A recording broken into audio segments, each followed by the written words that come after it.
Give her a cheer.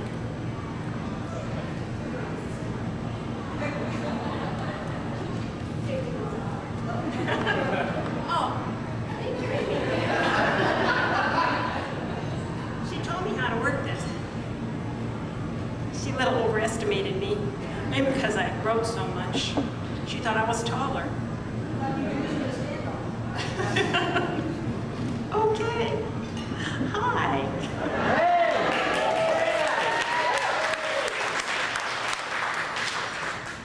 So, I didn't notice any parachutes out there, so you must have all driven here. Oh, yeah, I'm supposed to speak into this thing, right? Yeah. Okay, that's why it's here. The roads in Massachusetts are really weird. And the way they're marked could really make you crazy. Actually, you can be on Route 3 South and Route 128 North at the same time. Thank you. It is true. And I want to know, like, how do these two north-south roads meet at right angles? I'm not big on geography, but this doesn't seem right. North, north, north. And Route 128 and Route 95 are the same road, except when they're not. Which is the exit, you know, which is the main road that somehow it just changes and you take your chances. The South Shore, south of Boston, is even worse, you know? There are six, I counted them, 6 major roads that all go to the same place, but they're all going different directions, you know? I asked Siri how to get to the Cape. She came back with 17 ways, 2 of which went through Ohio.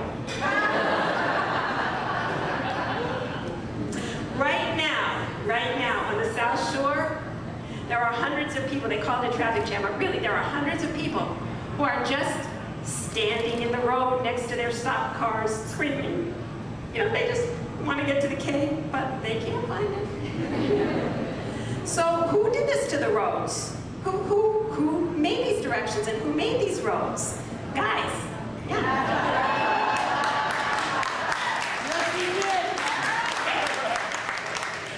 Engineers. Civil engineers. My husband's a civil engineer. If their sense of direction is that bad, is it any wonder that they can't find the G-spot, ladies?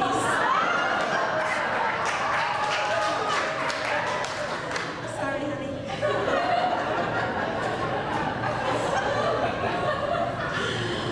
Oh, well.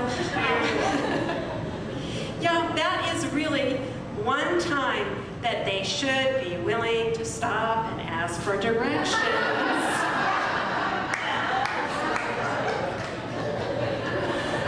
Now, you know, Amy introduced me as Lynn, but what some of you don't know is that my real name is Alan. Alan, just like the guy's name, Alan, and my maiden name is Small. Now, some people actually used to ask me how to spell that. And I'd say, like, little. Now, my mother, Mrs. Small, is actually 4'9". But my husband, it's okay, because my father, he's tall, he's about 5'4".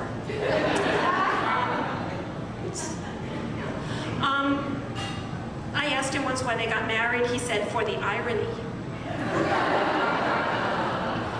And I got married and changed my name, and now my name is Wallfish. Hey, now there's a big improvement.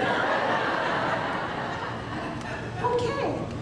I have 2 sons, and raising boys is really wonderful. But one of the things you have to learn about right away when you have little boys is that you have to be really careful when you diaper them. One of my sons was a real, like, champion peer. You know, like, you just, as soon as you took off the diaper, like, whoosh, right up into his ear. Every single time, never missed. Golden arches, right into his own ear.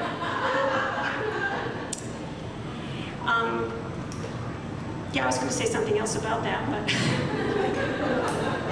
what I really want to know is, these guys were such good marksmen as babies.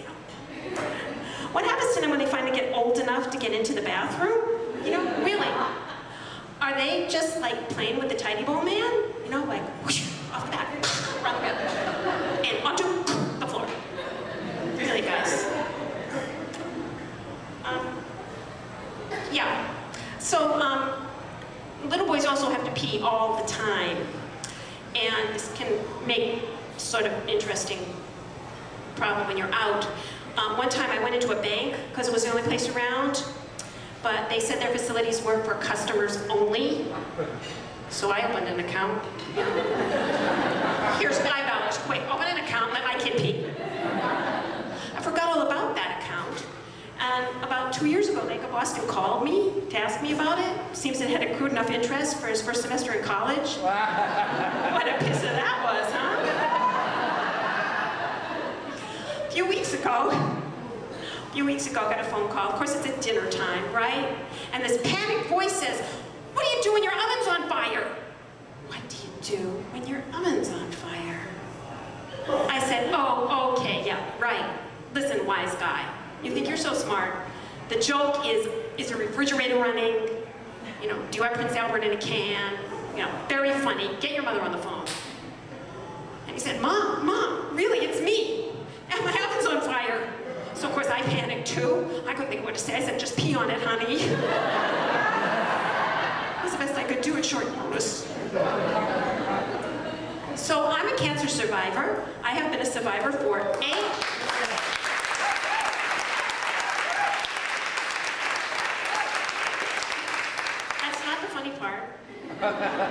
I've been a survivor for 8 years, 11 months, 3 weeks, 5 days, and 16 hours.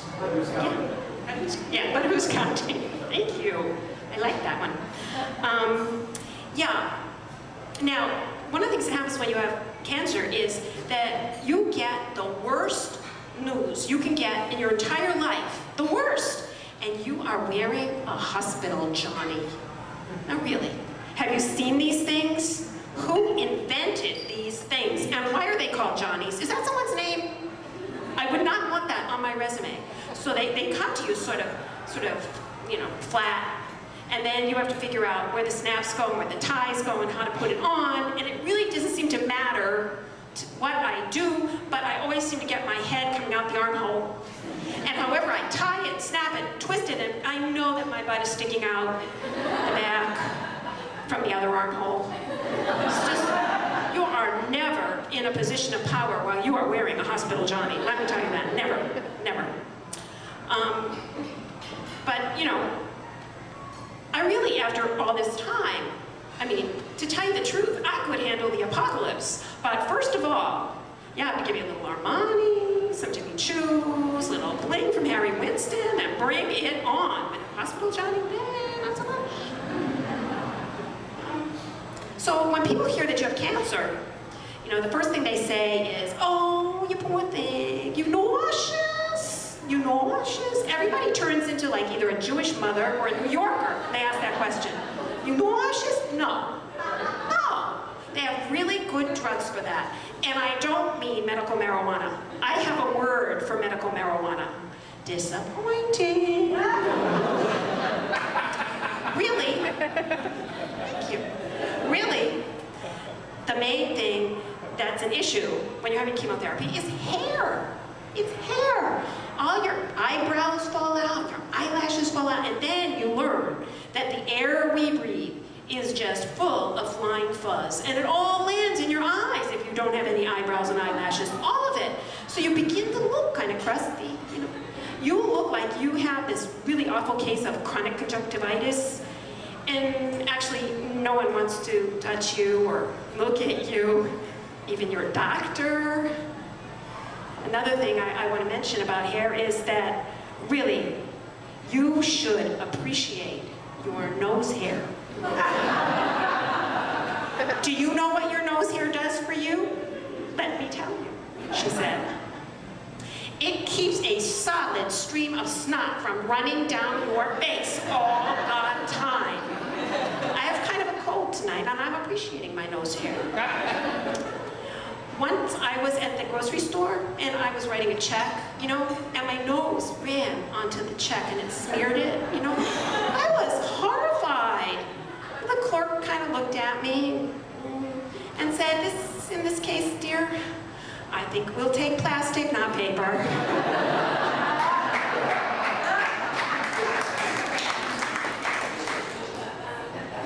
Yeah, I can't even read it from there. So when I go out, you know, I put this kind of wool stocking cap, kind of like a do-rag around my head, even though it was August. And I'd wear these cataract sunglasses, you know, the ones that go all the way around your face. And I'd stick cotton balls up my nose and Q-tips in my ears, and people would kind of back away. I gave them something to look at, and they stopped asking me if I was nauseous.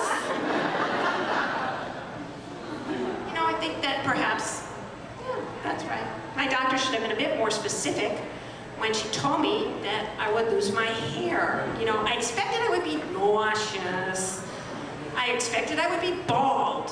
What I didn't expect was total body alopecia. Yes, my dear ones, every single hair on my body disappeared. I kind of started to look like a frog, you know, kind of smooth and sort of the color of a cadaver. I was getting chemotherapy, but you might think that I was getting ready for the 400-meter freestyle.